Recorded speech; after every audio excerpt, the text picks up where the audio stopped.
Hi hello అండి, welcome to Lakshmi creations. ఈరోజు మనము ప్లెయిన్ బ్లౌజ్ని ఎలా కట్ చేయాలి, ఆది బ్లౌజ్తో కొలతలు ఎలా తీసుకోవాలి, ఎలా కటింగ్ చేయాలనేది ప్రతి ఒక్క పార్ట్ మీకు అర్థమయ్యేలాగా చెప్తానండి. చూడండి, ఫస్ట్ మనం ఏంటంటే ఆది బ్లౌజు అనేది ప్లెయిన్ బ్లౌజ్కి ప్లెయిన్ బ్లౌజ్ ఆది బ్లౌజే తీసుకోవాలి. లైనింగ్ బ్లౌజ్కి లైనింగ్ బ్లౌజ్ అదే తీసుకోవాలి. ఎందుకంటే మనం ఒకవేళ ప్లెయిన్ బ్లౌజ్కి లైనింగ్ బ్లౌజు మెజర్మెంట్కి ఇచ్చామనుకోండి, అది టైట్ అయిపోద్ది. ప్లెయిన్ బ్లౌజ్కి లైనింగ్ బ్లౌజ్ ఇవ్వడం వల్ల లూజ్ అయిపోద్ది. దానివల్ల దానికి ఇస్తేనే సెట్ అయిపోద్ది. ఇప్పుడు మనం కొలతలు ఎలా తీసుకోవాలో చూద్దాం. ఫస్ట్ ఇట్లా నీట్గా వేసేసుకొని బ్యాక్ పార్ట్. ఇప్పుడు చెస్ట్ పార్ట్ తీసుకుందామండి. చెస్ట్ పార్ట్ వీళ్ళది 23 ఉంది, ఓన్లీ బ్యాక్ సైడ్ అనమాట. 23 ఉంది. షోల్డర్ దగ్గర నుండి మనం పైన షోల్డర్ దగ్గర కుట్టు ఉంటుంది కదా, దానిపైకి 1/2 ఇంచు పైకి వదిలేసేసుకొని కొలుచుకోవాలండి. 15.5 ఉంది ఇది. నడుము వచ్చేసరికి 5 ఉంది. 5 అట్లా 5 ఇంచెస్ ఉంది. నెక్స్ట్ మనం ఆర్మ్ చూసుకోవాలన్నమాట. ఆర్మ్ అనేది మనం కుట్టు వేసుకుంటాం కదా, కుట్టు దగ్గర నుండి ఎంత ఉందో చూసుకోవాలండి. 6 ఉంది ఇది ఆర్ము. నెక్స్ట్ షోల్డర్ అనమాట. ఆర్ము అనేది ఎంత ఉందో చూసుకోవాలి. 10 ఉంది ఇది. తర్వాత ఇప్పుడు షోల్డర్ వీళ్ళది 3.5 ఉందండి. ఈ బ్లౌజు 46 సైజు బ్లౌజ్ అండి ఇది, చెస్ట్ పార్టు. ఇంకా నడుము వచ్చేసరికి 34.5 ఉంది. చూడండి, 35 నడుము వచ్చేసరికి 35 ఉంది. ఇప్పుడు ఈ మెజర్మెంట్ ప్రకారం మనం బ్లౌజ్ పీస్ కట్ చేద్దాం రండి. బ్లౌజ్ పీసు ముడతలు లేకుండా చూసుకోవాలి. ఇట్లా ఫోల్డింగు ఆపోజిట్ సైడ్ వేయాలి. క్లోజ్డ్ సైడ్ మన వైపు ఉండాలండి. ఎందుకంటే మన బ్యాక్ క్లోజ్డే వస్తుంది కదా, దానికోసం. ఇప్పుడు మనం ఫస్ట్ ఆఫ్ ఆల్ నడుము చూసుకుందాం. 35ని 4 పార్ట్స్గా డివైడ్ చేసుకోవాలి. అప్పుడు ఏమైనా 9.5 వచ్చింది. 9.5కి ఒక 1 ఇంచు డాట్స్ కోసం చూసేసుకొని 1 ఇంచు కలిపేసుకోవాలి. అప్పుడు ఏమైందంటే 10:10కి మనం మార్కింగ్ చేసేసుకోవాలి. చూడండి, 1 ఇంచు కలుపుకొని 10:10కి మనం స్ట్రైట్గా ఒక మార్కింగ్ చేసేసుకోవాలి. కింద స్ట్రైట్గా ఉంది కాబట్టి నేను దానికోసం ఏమీ గీత కొట్టట్లేదు, స్ట్రైట్ లైన్ కొట్టట్లేదు. 2 ఇంచెస్ ఎక్స్ట్రా ఖర్చు కోసం అన్నమాట. ఎవరికైనా ఏ బ్లౌజ్కైనా 2 ఇంచెస్ ఖర్చు సరిపోద్దండి. మరీ ఎక్కువగా పెట్టుకోవాల్సినంత అవసరం లేదు. లెంత్ వచ్చేసరికి 15.5. 15.5కి మార్కింగ్ చేసేసుకోవాలి. Shoulder 6 inches. Heavy 46 size blouse కాబట్టి 46 ఇంచెస్ 6 ఇంచెస్ సరిపోతుంది. షోల్డర్ 4 ఇంచెస్ పెట్టుకొని నెక్ విడ్త్ కోసం 2 ఇంచెస్ మార్కింగ్ చేసుకోవాలి. ఎందుకంటే షోల్డర్ అనేది జారిపోకండి అనమాట. సేమ్ అలాగే 6 ఇంచెస్ కూడా ఇట్లా మార్కింగ్ చేసేసుకోవాలి. ఒక స్ట్రైట్ లైన్ గీసేసుకోవాలి. ఇప్పుడు మనం ఇక్కడ 6 ఇంచెస్ దగ్గర ఒక స్ట్రైట్ గీసేసుకొని చెస్ట్ పార్ట్ మనకి 23 వచ్చింది కదా, 23లో హాఫ్ పార్ట్ 11.5కి మార్కింగ్ చేసేసుకోవాలి. ఇప్పుడు 1.5 ఇంచెస్ దగ్గర మార్కింగ్ చేసుకొని ఆ మార్కింగ్ కలిసేటట్టు రౌండ్ షేప్ ఇట్లా ఇచ్చేసుకోవాలి. ఇది సంక పార్ట్ అండి.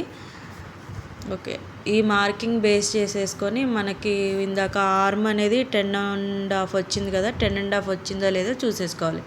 ఎగ్జాక్ట్గా 10.5 వచ్చేసింది. దానికి 2 ఇంచెస్ ఎక్స్ట్రా ఖర్చు కోసం మార్కింగ్ చేసేసుకోవాలి.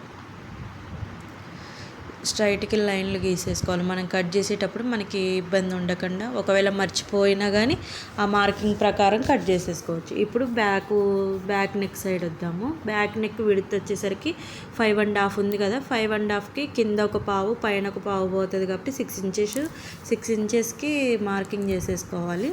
3 ఇంచెస్ కింద నెక్ వెడల్పు పెట్టుకుందామండి. ఎందుకంటే పైన షోల్డర్ కోసం మనం 2 ఇంచెస్ మార్కింగ్ చేసాం కదా, 2 ఇంచెస్కి 1 ఇంచెస్ ఎక్కువ కలుపుకుంటే రౌండ్ అనేది చాలా నీట్గా వస్తుంది. హెవీ పర్సనాలిటీకి షోల్డర్ మీద ఒక 1 ఇంచ్ ఎక్స్ట్రా తీసుకుంటేనే చాలా బాగా వస్తుంది.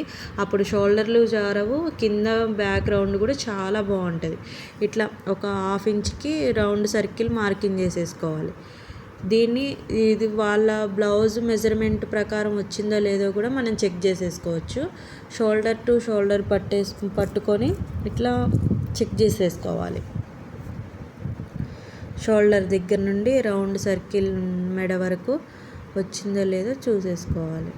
చూడండి అట్లా ఎగ్జాక్ట్గా వచ్చేసింది. ఇంతేనండి బ్యాక్ నెక్ కటింగ్ అనేది. నడుము కూడా పొడవు సరిపోయిందో లేదో చూసేసుకోవాలి. మనం చూసుకుంటే మనకు కూడా కొంచెం ఉంటుందన్నమాట. కట్ చేసేసుకోవాలి. ఆ మార్కింగ్ ప్రకారమే కట్ చేసేసుకోవాలండి. చాలా ఈజీ. బ్లౌజ్ కోసం only waste part, chest part, length, arm ఇవి ఉంటే సరిపోతుంది మెజర్మెంట్స్.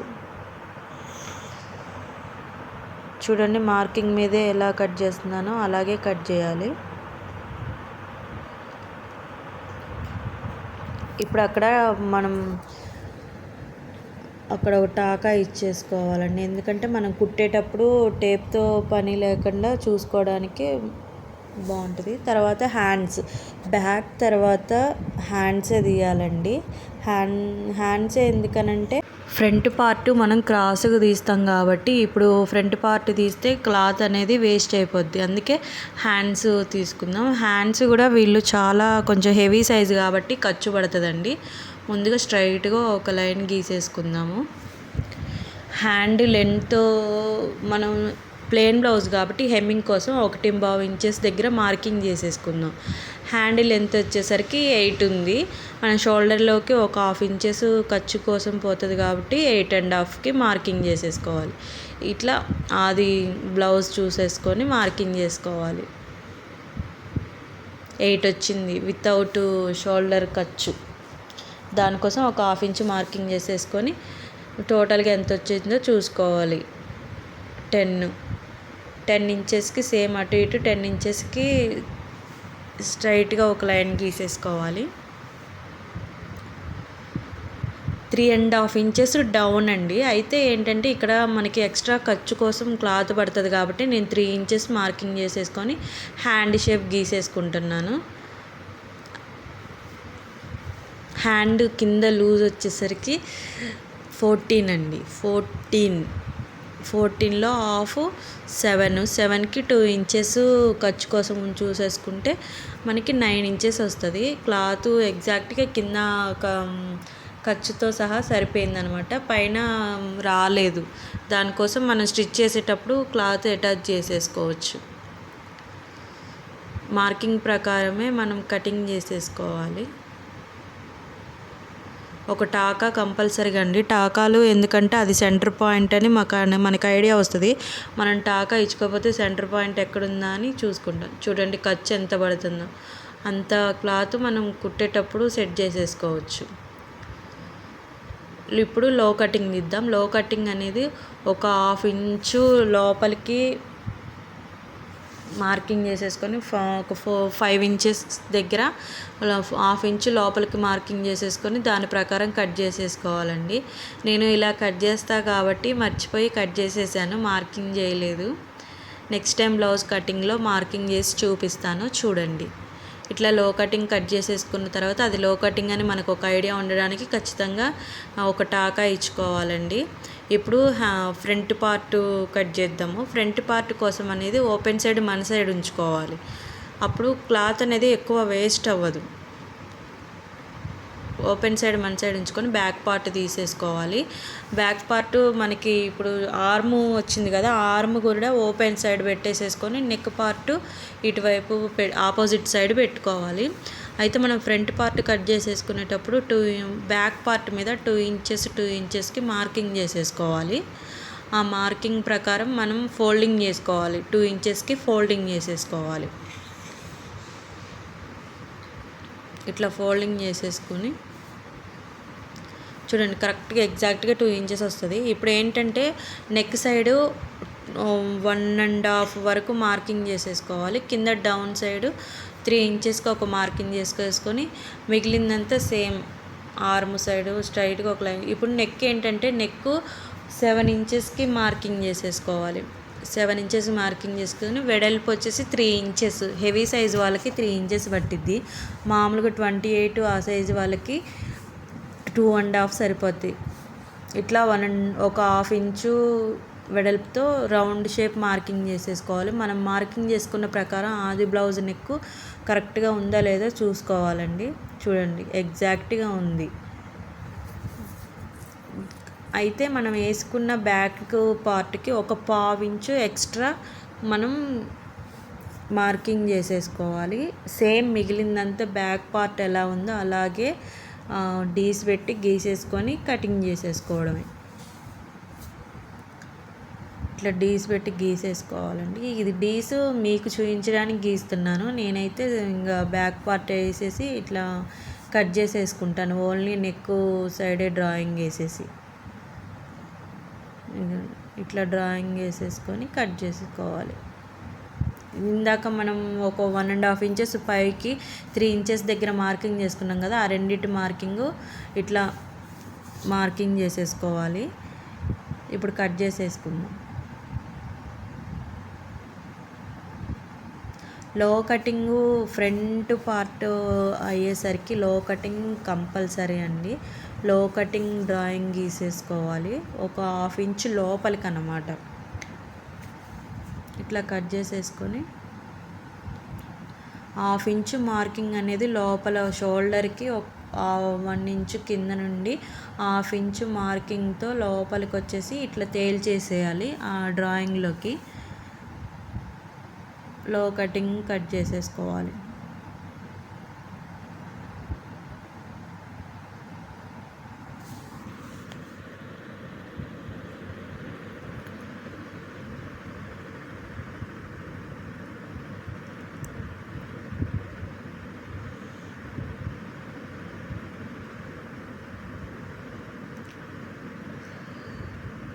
ఓకే, కట్ చేసేసుకున్నాం. చూడండి ఫ్రంట్ పార్ట్ లో కటింగ్ అనేది ఎట్లా అర్థమవుతుంది కదా, బ్యాక్కి ఫ్రంట్కి లో కటింగ్ తీయడం వల్ల ఎలా ఉందో అనేది. ఇప్పుడు దీనికోసం మనం షేప్ పట్టి కట్ చేద్దాం. నెక్స్ట్ చూడండి అట్లా క్రాస్గా పెట్టి కట్ చేస్తే క్రాస్ కటింగ్ వచ్చేస్తుంది. ఇప్పుడు షేప్ పట్టి కోసం మనం ఫ్రంట్ పార్ట్ తీసిన దాని కిందనే సరిపోతుందండి షేప్ పట్టి ఎవరికైనా. ఈ క్లాత్ మీటర్ ఉంది మనకి, కస్టమరు మీటర్ ఇచ్చారు, దాని మీద కట్ చేద్దాం. మన ఆది బ్లౌజ్ ప్రకారం వాళ్ళ షేప్ పట్టి ఎంత ఉందో దాన్ని మార్కింగ్ చేసేసుకోవాలి. ఒక 1/2 ఇంచు ఎక్స్ట్రా పెట్టుకొని మార్కింగ్ చేసేసుకోవాలి. ఉక్సులు పట్టి సైడ్ 3.5 ఇంచెస్కి మార్కింగ్ చేసేసుకొని మన ఖర్చు సైడ్ ఏమో 3 ఇంచెస్కి మార్కింగ్ చేసేసుకోవాలి. ఇట్లా మార్కింగ్ చేసేసుకున్న తర్వాత రెండిటికి సెంటర్ అండి, ఎగ్జాక్ట్గా సెంటర్కి 2.5 ఇంచెస్కి మార్కింగ్ చేసేసుకోవాలి. ఇట్లా సెంటర్ అనేది ఇట్లా చూసుకోవాలి. 2.5కి ఒక మార్కింగ్ చేసేసుకొని ఈ 3 మార్కింగ్లు బేస్ చేసేసుకొని ఒక లైన్ గీసేసుకొని దాని ప్రకారం కట్ చేసేసుకోవడమే.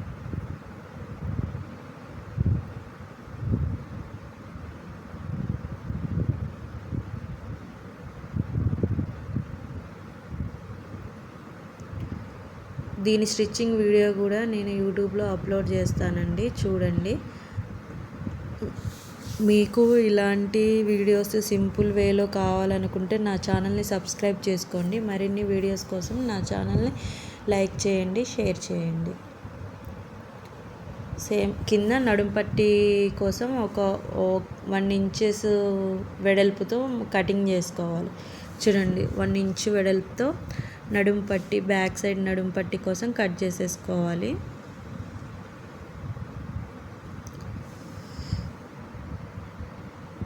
Back part blouse cutting almost అయిపోయింది కూడా. Back part, front part, shape పట్టీలు, కింద నడుం కోసం కట్ చేసుకున్న బెల్ట్, హ్యాండ్స్ ఇంకా మిగిలిన పీసెస్లో ఉన్న నెక్ కోసం క్రాస్ ముక్కలు హ్యాండ్ జాయింట్కి క్లాత్ అనేది సరిపోతుందండి. ఇంకా అట్లా క్రాస్ తీసేసుకొని సరిపోద్ది. దీని స్టిచ్చింగ్ వీడియో నేను అప్లోడ్ చేస్తాను చూడండి. ఇలాంటి వీడియోస్ కోసం నా ఛానల్ని సబ్స్క్రైబ్ చేసుకోండి.